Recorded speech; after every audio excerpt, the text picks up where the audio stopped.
ఆంధ్రప్రదేశ్ రాష్ట్ర ప్రభుత్వం రద్దు, త్వరలో మళ్ళీ ఎన్నికలు. ఇప్పుడు పెద్ద ఎత్తున సోషల్ మీడియాలో ఇదొక చర్చ. 2024 సార్వత్రిక ఎన్నికల్లో ఆంధ్రప్రదేశ్‌లో పెరిగిన ఓట్లు 53 లక్షల ఓట్లు ఎలా పెరిగాయి? ఎందుకు పెరిగాయి? అనే దానికి ఈసీ దగ్గర సమాధానం లేదు. ముఖ్యంగా 100 నియోజకవర్గాల్లో 25,000 నుంచి 30,000 ఓట్లు సాయంత్రం 6:30 గంటల తర్వాత పెరిగాయని, ఈ పెరిగిన ఓట్లన్నీ కూడా తెలుగుదేశం పార్టీకే పడ్డాయని వైఎస్ఆర్‌సీపీ నేతలు ఆరోపిస్తున్నారు.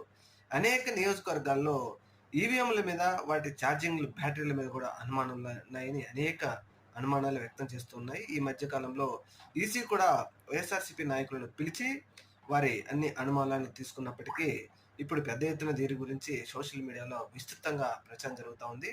ప్రభుత్వం రద్దు, మళ్ళీ ఎన్నికలొస్తాయని. కానీ ఇదంతా ఈజీ విషయం కాదు. ఎందుకంటే న్యాయస్థానం ఈసీని దీని మీద వివరణ ఇవ్వండి అని కోరుతుంది. అంతేగాని పూర్తిస్థాయి వివరాలు లేకుండా ప్రభుత్వాన్ని రద్దు చేసే పరిస్థితి లేదు అంటూ మేధావులు, విశ్లేషకులు చెప్తున్నారు.